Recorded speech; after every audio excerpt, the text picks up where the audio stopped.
Education is what's important. Training, preparation for the expected. Education, preparation for the unexpected. Good morning or good afternoon or good evening, Team Krulak community, depending on where you are. We are live on location here in Stockholm, Sweden, as guests of the Swedish Defence University for part of a leadership conference that they'll be putting on, and we were kindly invited to. But as part of that, we were very interested and excited to learn that we have a Marine Corps officer who is currently undergoing the PME program at Swedish Defence University. So once we found that out, we said we need to talk to her and find out what is going on here and what the program is and what we can learn from it. Welcome to this on-location episode of the Brewcast, where we bring the worlds of the warfighter together with the best in innovative and creative thought. I remain your host, Major Ian Brown, Operations Officer at the Krulak Center. As always, before we begin, remember all opinions expressed here are those of the individual and do not necessarily reflect the views of the Krulak Center, Marine Corps University, the United States Marine Corps, the Swedish Defence University, or any other agency affiliated with the U.S. or Swedish governments. So with that, we're just gonna get right into it here and learn more about Captain Silvia Haas's background, what she's gone through in the program here, and some thoughts and maybe lessons that in Marine Corps and U.S. military PME we can think about possibly translating. So, Captain Haas, welcome to the show. Thank you very much for your willingness to basically jump on this at the very last minute. And first, we'll just start off with what's your background in the Marine Corps? What did you do before you came here to Swedish Defence University? Thank you, sir, for having me.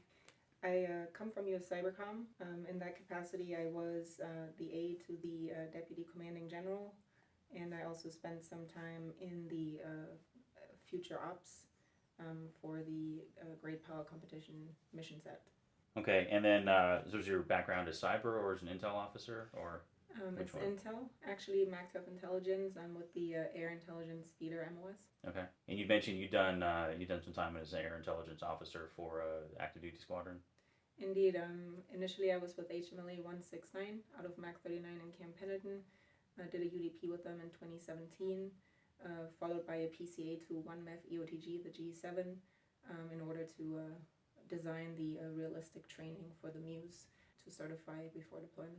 Interesting. And so was EOTG where you were when you were selected to come into the Swedish Defence University program?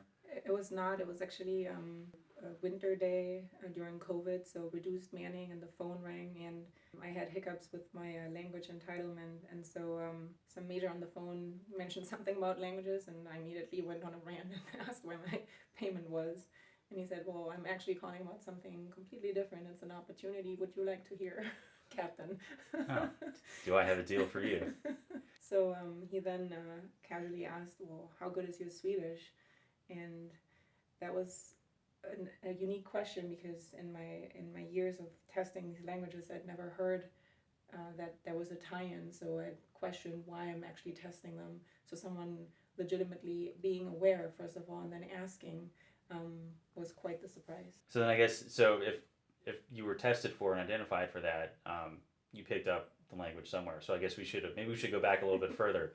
How did you become a Swedish language speaker? Were you born and raised in the area, or were you? Yeah, I grew up in Europe, specifically in Germany and Sweden as well. Later on, did my bachelor's degree in Denmark.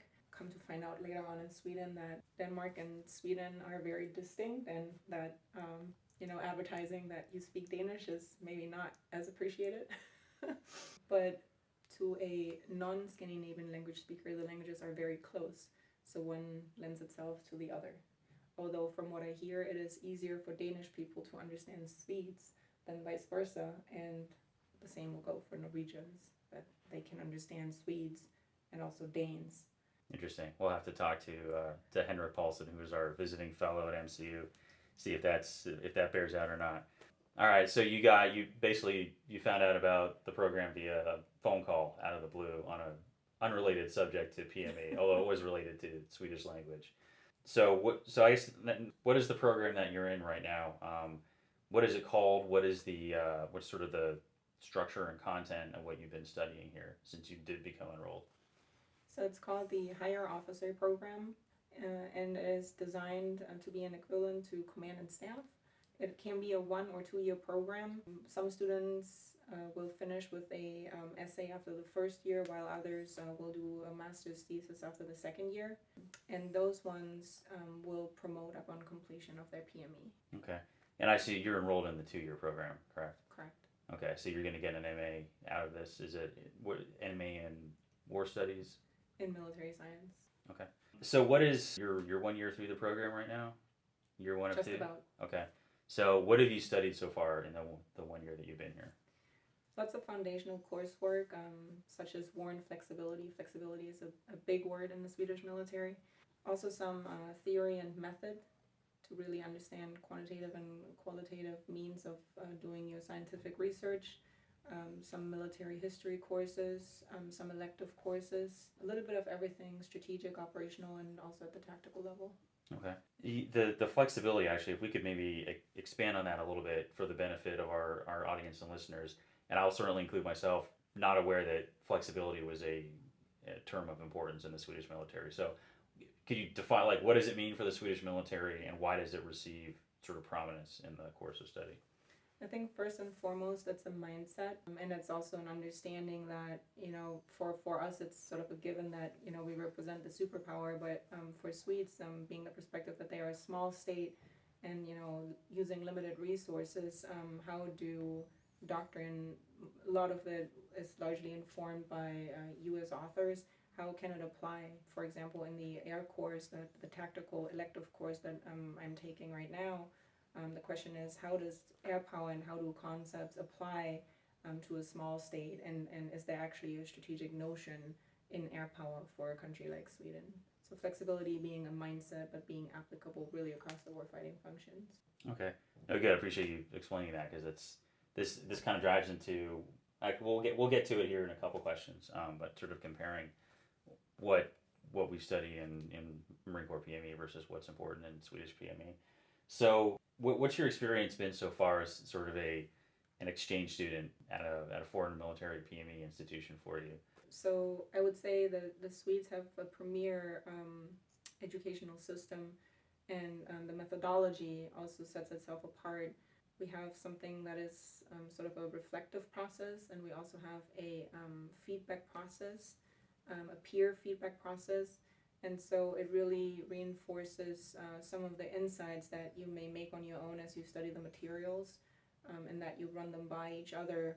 And when it comes to the peer feedback, that actually directly ties to you as a person and your leadership style and abilities. And people are very candid, and it's sort of a protected space where you can really talk through your weaknesses and come out better on the other end. Interesting. Could you, so is that a formalized process of some sort? Because as you say that, it sort of reminds me of like the peer evaluations that we would do, in Marine Corps entry level training. Mm-hmm. But it's not something that sort of carries over into higher level training and education. So is it are you like filling out a form on each other, or is it more of an informal discussion, or how does it go? So as far as formalized, throughout our academic year, it is, and that there are instructions on how you could conduct it, but there are recommendations how you could arrange it, and it's a loosely guided conversations with questions that you could use but don't have to use, and it also depends on how much the individual is willing to share. But the experience shows that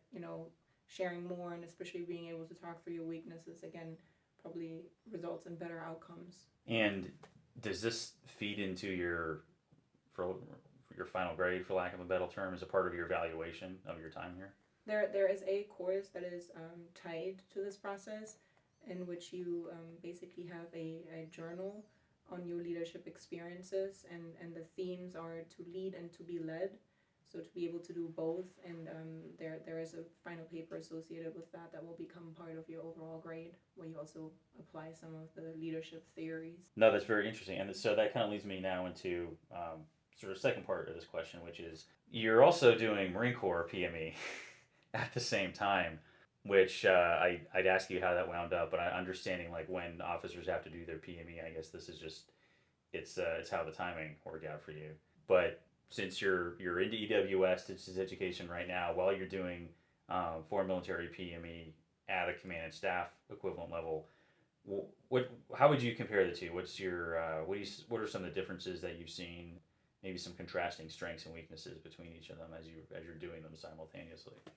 It's a bit difficult to compare because the Marine Corps PME is non-resident, so it's largely based on online posts.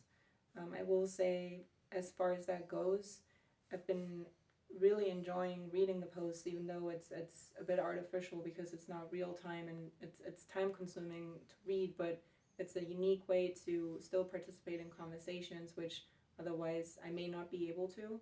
So, at the end of the day, time consuming, nonetheless very rewarding. When I arrived in Sweden, we had a bit of a similar scenario because we were still locked down from COVID.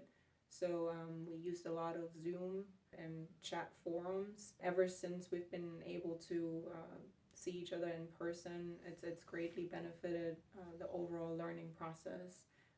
As much as it's good that we have the technology to respond to those types of situations, I think there's still something to be said about meeting in person, especially now when you're talking about the cultural level, meeting folks from a different country and sort of calibrating and going through that process. Yeah. So not so much an answer to your question and how they are different. I think the difference is maybe found in the different perspectives, maybe also the learning approach. In Sweden, I find that there's an emphasis on the individual, and there's a lot of attention giving to the individual and sort of their particular learning needs. But I'm not saying that it's not the case in the US, and this is based off of going through the mechanics of a non-resident PME. So I wouldn't be able to say for sure what that would look like in person. Yeah, no, that makes sense. I mean, distance learning has its own flavor and dynamics that it does make it hard to compare. I'm entirely a product of distance learning for the Marine Corps, so I don't have really a basis for comparison for resident PME except what we've done at the Krulak Center, which is sort of me outside looking in. So so you've been here for about a year now. In the things that you have seen in House Swedish Defence University, both in terms of the content of their curriculum and then how they execute it and how they instruct and evaluate you, has there been anything you've seen here that maybe Marine Corps Marine Corps University or Marine Corps maybe as a whole, we're going through this whole force design process where we're trying to act as a learning institution and have some humility and look for and absorb different or better ways of doing things. Anything you've seen at Swedish Defence University that we would be interesting to import back to the States or back to the Marine Corps PME?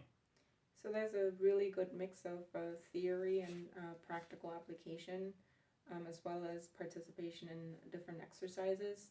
And although Sweden is, as of now, not a NATO member, there is also a big focus on that international partnerships and collaboration. I have the opportunity to participate in the Viking exercise, which is a NATO-based exercise. And I was privy to the role of military advisor to the 3-star general, to the chief of joint operations. And that was hugely instructive, also in terms of seeing in practice how the Swedish Armed Forces at the headquarters level work together. We did a staff ride a couple of weeks ago, both to locations in Sweden and Finland, to look at how Sweden and Finland have a very unique, close partnership and how that impacts their defense posture. And then we have a very high caliber group of professionals, both civilians and military instructors, that really enhance the learning experience. So I think it's really the diversity and the different types of learning that are offered that really bring it together. Okay. So final question for you is, you have one more year of this program, correct? And then after that year, do you know what you're going to be doing next once you walk out of here with your master's? That's a very good question, sir. I'm hopeful, even though I'm unsure whether or not there will be opportunity to tie what I learn here and the connections and professional relationships that I've formed to sort of utilize to the benefit of the Marine Corps in the future. My experience in the past has been going to WTI, which I consider sort of a highlight in my career in the wing, only to come back to the squadron with the leadership excited to have a freshly graduated WTI and receive PCA orders the same week. So talking to talent management, what is the way forward now that I have unique insights into maybe the Swedish armed forces and the Swedish country.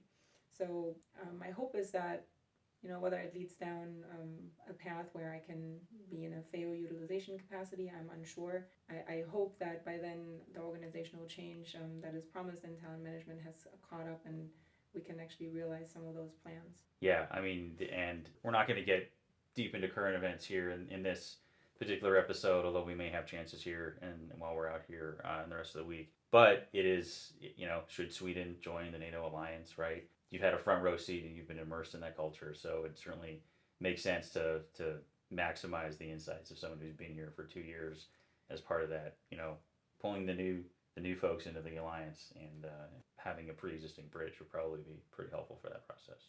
And it's remarkable you should say that because when the news first broke about Sweden, the staff at US Cybercom very lovingly teased me by saying, well, Silvia's leaving us because she's going to Switzerland. And that was purposeful, basically denoting that, there's something about this neutral place somewhere in Europe that, might be Sweden, might be Switzerland.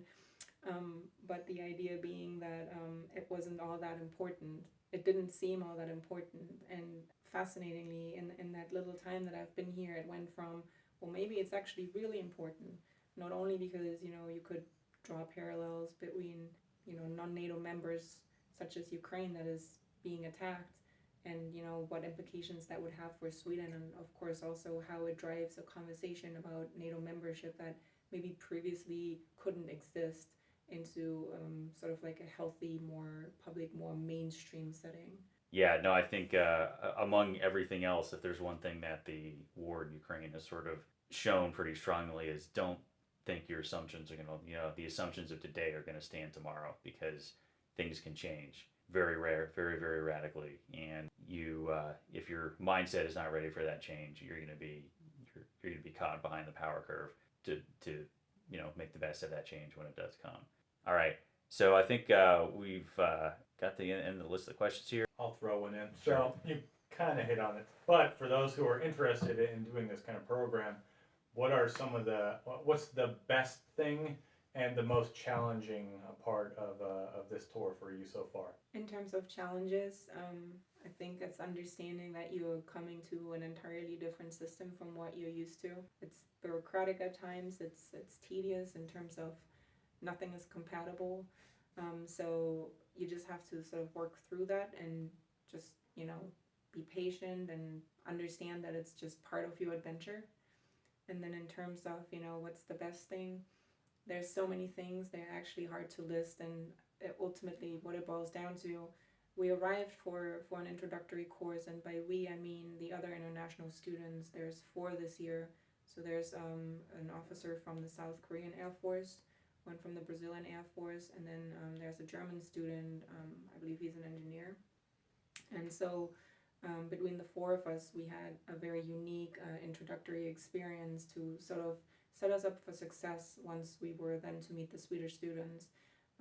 Working with the Swedish students, especially the ones I got to know better in the small groups, is the most rewarding part, understanding their perspectives and broadening your own and realizing that, things work a certain way for us, but everything is context. So when you go and you go like, well, why don't you guys do it that way? Well, wait and listen. Well, their circumstances different, and maybe taking away something that may even work for us. So ultimately, walking away a better person, truly. Yeah, and I think that is a great point to end this session on. Captain Silvia Haas, thank you very much for your time here with us today. Again, for a very impromptu session, but I think this is great information to be able to share with our community, as well as for us back in the Marine Corps PME enterprise to think about what we can learn from what our partners and possibly future allies are doing over here as we look at tightening that relationship. And so to our Team Krulak community, thanks for joining us on this one, and make sure you're watching our social media channels, because we are going to have some more live on location episodes like this here coming over the next several days, so stay tuned. Education is what's important. Training, preparation for the expected. Education, preparation for the unexpected.